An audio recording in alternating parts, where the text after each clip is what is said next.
Wyoming Territory, July 1883, the baby's cry cut through the dust and heat like a blade, sharp and raw, as the stagecoach pulled away from the town of Fairbend, leaving behind nothing but a woman with torn boots, a threadbare satchel, and a sleeping infant bundled to her chest. She did not speak. Not to the driver who barely looked at her, not to the shopkeeper who ignored her as she stepped off the boardwalk and into the hard, packed street. She just stood there, half in shadow, her brown hair tangled and wind-whipped, arms wrapped around the child like he was all she had left in the world. Because he was, Kade Fletcher had been hauling fence posts from the far pasture when he saw her. The sun was high and cruel, and he paused only because something about the stillness of her caught his eye. In a town where everyone moved fast to survive, she stood like time had stopped around her. He stepped down from the wagon, wiped his hands on his jeans, and crossed the street. "Ma'am," he said gently, tipping his hat. "You lost." She looked up. Her eyes were tired, the kind that had seen too much too young. "No, just got here," he nodded.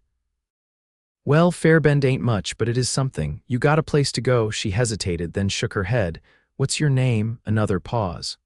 She started, then swallowed hard. "I do not know what to tell you. I ain't used a name in a long while." Kade frowned. "Well, that baby of yours got one." She looked down at the bundle in her arms, the boy maybe 6 months old, cheeks flushed from the heat. "His name's Matthew." Kade glanced up and down the street. No husband, no trunk, no trail of kin, just her and the baby. "All right." "You and Matthew hungry?" She blinked, surprised by the offer. "Yes, we are." Kade nodded once and turned. "Come on, I got stew on back at the ranch. You can rest there, figure things out." She hesitated again, then followed. The ride out to his spread was quiet. Matthew slept most of the way, and Kade did not press her for answers. He just drove, the wheels crunching over dry dirt, past yellow grass and fence lines that stretched forever. His cabin sat low against the hills, built solid by his own hands, with a barn off to one side and a well that never ran dry. Inside, it smelled of cedar and old leather. Kade ladled stew into bowls, handed her one, and watched her eat like she had not had a full meal in days. The baby stirred once, then settled again. "Thank you," she said, licking her spoon clean. "You did not have to do this."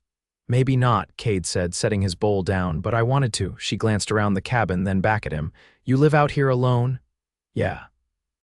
My folks passed on years ago, never married, never saw the point, I guess." She looked down at her hands. "I had to leave where I was. It was not safe for him, for us." Kade did not ask what had happened. He just nodded.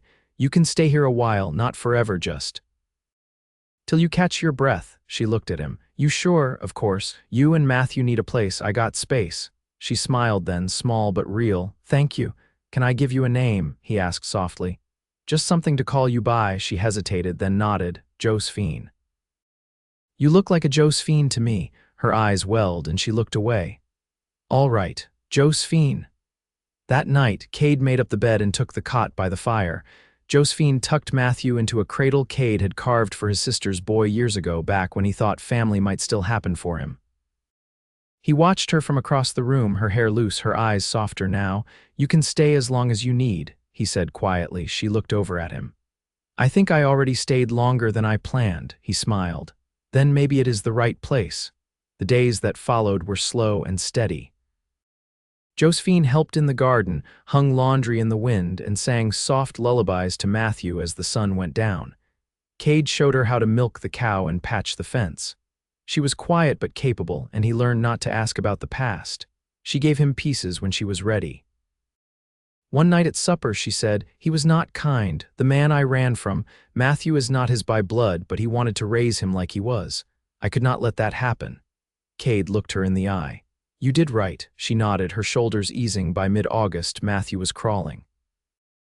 Josephine laughed when he got stuck under the kitchen table, and Kade found himself smiling more than he had in years. He liked the sound of her voice in the house, the way she touched Matthew's back when he cried, the way she looked out the window like she was starting to believe she could stay. One evening, after a long day mending the broken corral gate, Josephine handed him a glass of water and said, "You are good to us, Kade. I do not know why." He drank, then wiped his mouth. "Maybe because I know what it feels like to need someone." And not of anyone. She looked at him a long time, then reached up and brushed a bit of dust from his shoulder. Well, you have us now. He covered her hand with his. I know, and he meant it. The first kiss happened 2 weeks later when a sudden rainstorm trapped them out in the barn. Josephine was laughing, her hair wet, her shirt clinging to her shoulders. Kade watched her, heart thudding, and she looked up at him like she had been waiting for him to make a move. He stepped close. She did not pull back. When his lips touched hers, it was simple and sure. Her hands came up to his chest. Warm, steady, safe, she pulled back just enough to whisper, I did not think I would ever feel like this again. You are safe now, he said. You both are. She leaned into him, her cheek against his shoulder. I know. By September, it was not just shelter anymore. It was home. And Josephine, who had arrived with no name and no plan, began to speak of tomorrow like it was a thing she could trust again. I want to stay, she told him one night, with Matthew asleep beside them in the cradle. If you want that too, Kade took her hand. I do.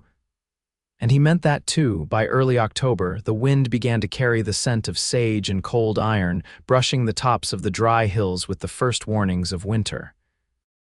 Josephine had found a rhythm in the day's quiet, steady, filled with the kind of work that left her tired in the body but lighter in the chest. At night, she lay beside Kade with Matthew curled against her back, the dark no longer something to fear. One morning, Kade returned from the south pasture with a split lip and dried blood along his temple. Josephine was standing barefoot in the root cellar, sorting through the last of the potatoes, when she heard the front door creak open and his bootsteps falter. She came up fast. What happened? He dropped the saddlebag onto the table, wiped his brow with the back of his wrist. Ran into Willie Judson's boy out near the cottonwoods. He was running 20 head across my line. Her eyes narrowed. He hit you, tried. I didn't let him finish. Josephine stepped in close and took his chin gently. Hold still. I've seen worse, he muttered. Doesn't mean you shouldn't be tended to. She cleaned the cut with boiled water, her fingers careful but sure, then pressed a strip of linen against it. His jaw tensed under her touch, but he didn't pull away. Didn't know Judson boys were still running that wide, she said. They weren't till 2 weeks ago. Something's stirring east of here, land buyers maybe. Or someone's whispering about the railroad again. Kade caught her wrist and looked her full in the face.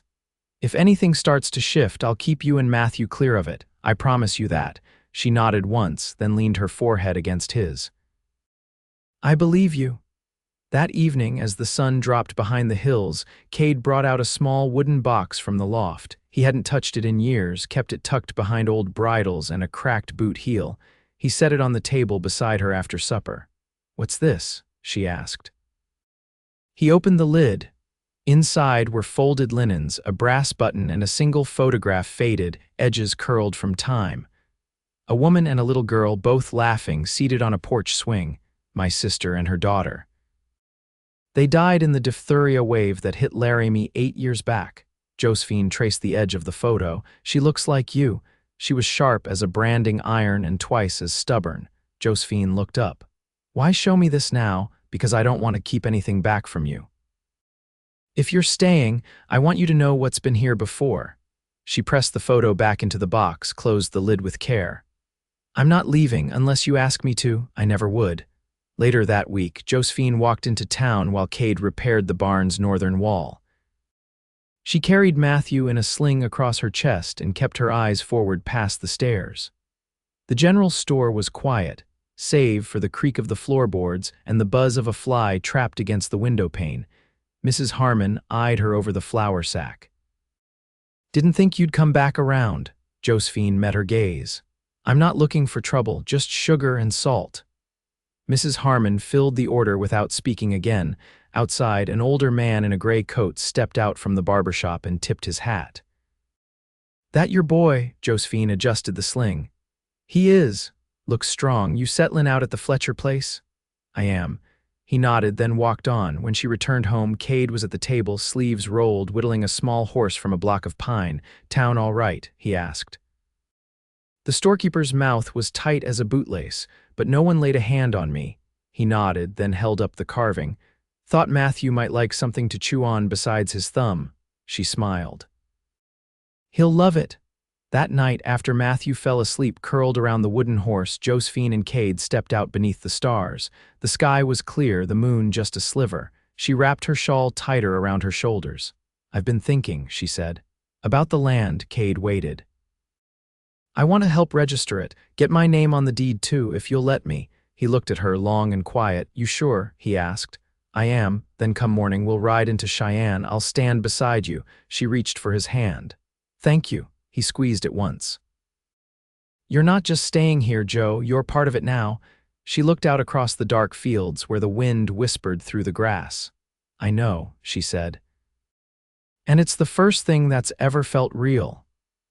They stood like that until the cold crept in and the coyotes began to sing down in the gulch. Inside, Matthew stirred but didn't wake.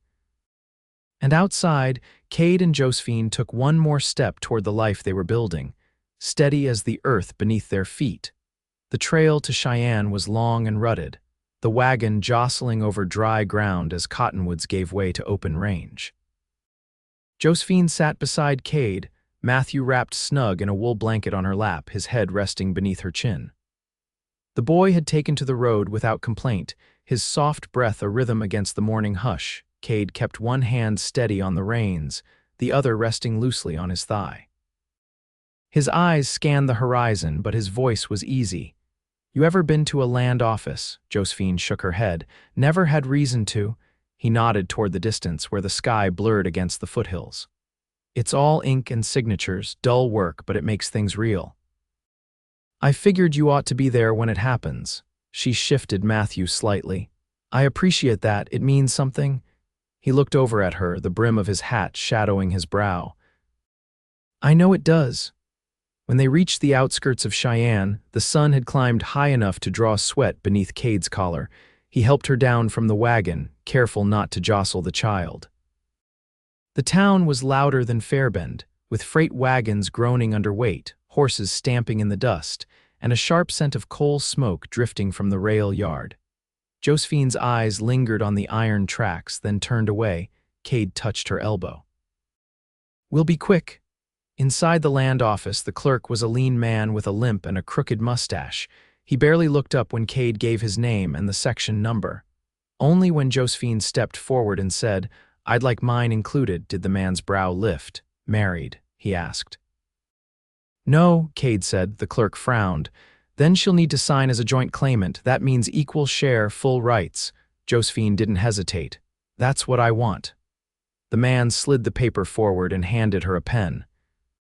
Her hand trembled just slightly as she signed, not from nerves, but from the weight of what it meant. When they stepped back outside, Kade loaded the packet into the wagon's side box and turned to her. "You all right?" She nodded. "I've never owned anything before, not even my own name. Now I've got both." They didn't speak much on the way home. The baby slept. The wind shifted. That evening, after they had eaten and Matthew was tucked into his cradle, Josephine stepped outside to the porch. The sky held a deep violet hue, the stars just beginning to pierce through. Kade joined her, his shoulder brushing hers as he stood beside her in the quiet. She folded her arms. "Do you think folks will talk?" He leaned against the post. "They already do, doesn't mean they get a say." "I spent most of my life trying to disappear," she said. "Now I'm learning how to stay visible." "You're doing it," he said. "You're here." She turned to him then, not with hesitation, but with a stillness that asked nothing but offered everything. "I know I haven't said it plain, but I care for you, Kade. And not just because you gave us a place." He reached for her hand, his thumb brushing her knuckles. "I've been falling for you since the first time you looked me in the eye and didn't flinch." Her voice was quiet. "I want to build something with you, not just stay, build." He stepped closer. "Then let's call it ours, all of it." She kissed him there on the porch, beneath the first frost wind of the season. It was sure and slow, not rushed, not desperate, just two people who had learned the weight of silence and finally found something worth speaking into. Later, as the fire burned low inside, they lay together for the first time. There was no fumbling, no fear. Just warmth and breath and the kind of closeness that came not from desire alone, but from trust earned one day at a time. In the morning, Josephine rose first. She pulled on her boots, lit the stove, and poured water into the wash basin. When Kade stepped into the kitchen, she looked over her shoulder. "I was thinking," she said, "about planting fruit trees come spring, maybe peaches or plums," he grinned. "I like that idea. I'd like to see something grow from the start," she said, "something we chose." He crossed the room and kissed her temple. "Then we'll plant them together." Matthew let out a drowsy sound from the cradle, and Josephine moved to lift him, her voice already soft with morning comfort.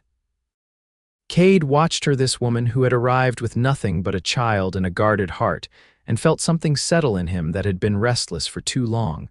She had come with no name and no home. Now she had both, and so did he. The first snow came early that year, quiet and dry, dusting the fence posts, and the tops of the scrub like flowers sifted through a worn hand. Josephine stood at the window with Matthew on her hip, watching the flakes settle against the porch rail. His fingers beat a soft rhythm against her shoulder while his eyes tracked each drift with wonder. Kade came in from the barn, brushing snow from his sleeves, boots leaving a trail of melt on the floorboards. He set the saddle tools on the table and glanced at her, then at the boy, whose cheeks were flushed from the warmth of the stove. "He likes the snow," Kade said, pulling off his gloves. "He's never seen it before," Josephine replied. "Neither have I, not like this." He hung his coat on the peg behind the door. "It's different when it's yours." She didn't answer right away. The wind outside had picked up, whistling low beneath the eaves. She shifted Matthew to the crook of her arm and turned to face him. "Mrs. Harmon sent a note up with the peddler yesterday," she said. "Asked if I'd be willing to teach letters to her niece. The girl's near 9, can't read a word." Kade paused in the act of unlacing his boots. "You want to take it on?" "I do. I used to help with church readings back in Missouri." "It might be good for her, for me," he nodded. "You've got the patience for it. I've got the time, too." Kade set the boots by the hearth, then crossed the room to her. "Whatever you need to make this place yours, Joe, I mean that." She touched his chest lightly. "I know. That's why I said yes." Later that week, he rode out to the Judson fence line again. The cattle had scattered south after a gate came loose in the wind, and he spent the better part of the morning coaxing them back across a frozen creek. When he returned, Josephine had cleared the front room and set 2 chairs beside the small writing desk he'd built from pine scraps. "Lessons start Monday," she said, adjusting the placement of the inkwell. Kade leaned against the doorway. "Didn't know you kept that kind of order in you." "I didn't either," she said. "Not until things stopped falling apart." He watched her smooth the edge of the paper with the flat of her hand. "You're building something here." She looked up. "So are you." That night, she read aloud from one of the old books he'd kept stored in a trunk by the bed. Her voice was steady, her accent softened by distance and time. Matthew fell asleep listening, one fist curled beneath his chin. After she closed the book, she stayed quiet a long while. Kade reached across the quilt and twined his fingers with hers. "I saw a girl once," she said finally, "back when I was still on the riverboats. She came aboard with a man who said he was her uncle. He wasn't, the crew knew it, but no one said a word." She turned to him. "I couldn't help her." "I didn't even try. You were a girl yourself." I still remember her face, pale, hopeful, like she believed someone might step in. He didn't ask what happened after. He didn't need to. "You stepped in for me," she said. "And now I can step in for someone else." He kissed her fingers one by one. The days shortened. The fire burned longer. Josephine taught the girl 3 afternoons a week, while Kade repaired the barn roof and hunted elk in the higher woods. They shared the work without counting hours, the kind of unspoken rhythm that came from trust rather than planning. One evening, Josephine came in with a bundle of dried herbs gathered from the slope behind the house. "She says her mother passed in the spring," Josephine said, shaking the snow from her scarf. "Her aunt's been doing her best, but the girl's lonely." "What's her name?" "Annie." Kade poured her tea. "She's lucky to have you." Josephine looked down at the cup. "I don't know if I'm doing it right. You show up, you listen." He handed her the mug. "That's more than most." She smiled, tired but full. "He still wakes some nights," she said, glancing toward the cradle. "Not crying, just looking." Kade followed her gaze. "He's figuring out this is home." She nodded. "So am I." That night, as the wind knocked softly at the shutters and the fire cast long shadows across the floor, Josephine lay beside Kade, her hand resting over his heart. "I want to marry you," she said, voice low but sure. He turned his head. "You certain?"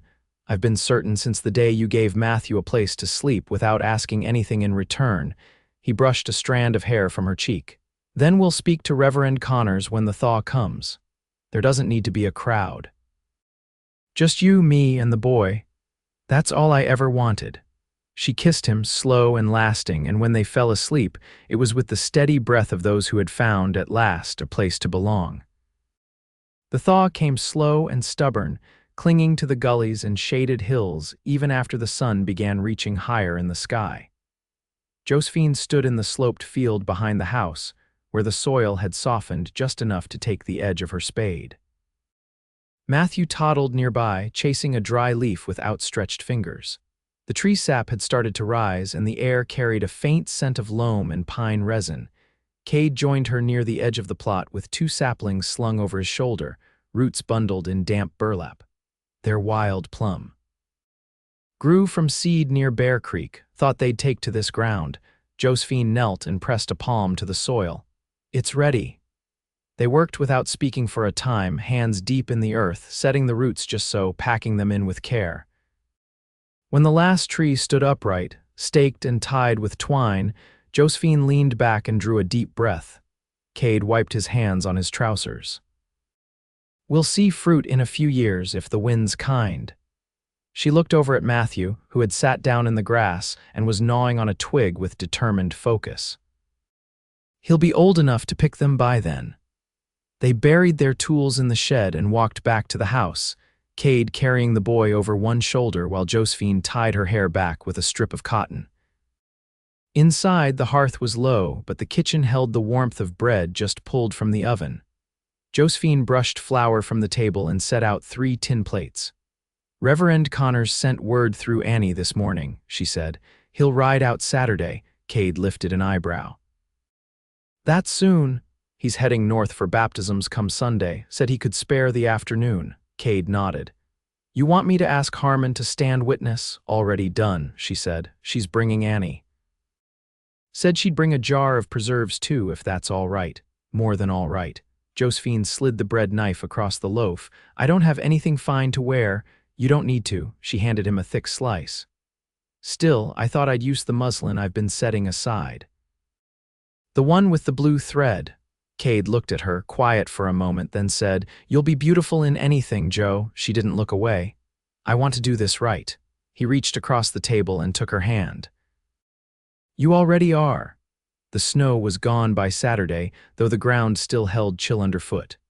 Reverend Connors arrived just after midday, boots dusty and coat patched at the elbows.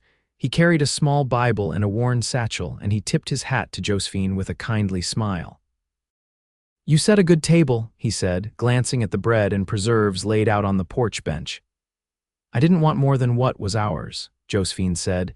Kade stood beside her, shoulders squared, his shirt pressed and tucked, hair combed back flat. Matthew, dressed in a clean smock and wrapped in a shawl, sat in Harmon's lap, blinking against the sun. The service was brief. Reverend Connors spoke of endurance, the kind that outlasts storms and seasons, and of love that grows from quiet days and shared burdens. When he asked for vows, Josephine didn't hesitate. "I give you what I have," she said, voice steady. "And I trust what you give me." Kade's hand was warm in hers. "I'll carry you with me always." When the final words were spoken, and the rings exchanged simple bands Kade had shaped from silver wire and polished smooth with river stone, Matthew let out a single shout and clapped his hands once. They laughed then, all of them, and the sound rose up into the wide Wyoming sky and drifted over the hills. That evening, after the guests had gone, and the sun dipped low behind the barn, Josephine stood barefoot on the porch with Matthew balanced on her hip. Kade lit the lantern inside, then stepped out and wrapped an arm around her waist. "You're my wife," he said, like it was still settling into place. She leaned into him. "And you're mine." Matthew reached out and pressed his hand to Kade's chest, babbling something that made no sense but sounded like belonging. They stayed like that until the stars blinked into view, one by one. Months passed, and the rhythm of life deepened. Josephine continued teaching Annie, and by summer's end, the girl could read from the Psalms without stumbling. Matthew grew taller, his legs stronger, his words more certain. Kade built a second room onto the cabin, a space for books and sewing and quiet. Josephine filled it with dried tansy and a rocking chair from Harmon's attic. The plums took root and grew a little taller each week. When fall returned, their hands were rougher, their backs stronger. They had planted, weathered, and gathered.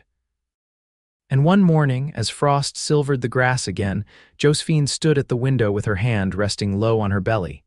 Kade came in from the barn, brushing straw from his coat, and saw the look on her face. She turned to him slowly, eyes bright. "You'll be a father again, come spring." He crossed the room in 2 strides and framed her face in his hands. "You all right?" she nodded, breath catching. "I'm more than all right." He kissed her, firm and certain, and pressed his forehead to hers. "We'll make room. We'll make it good." They told Matthew that evening, and though he didn't understand, he touched her stomach with a small, solemn hand and said, "Mine." Josephine smiled through tears. "Yes, yours." The wind carried the scent of wood smoke and ripe apples, and the fields lay quiet under the turning sky. In that house, built with care and kept with love, there lived a man who had waited, a woman who had endured, and a boy who had been carried from danger into warmth. And together they began again.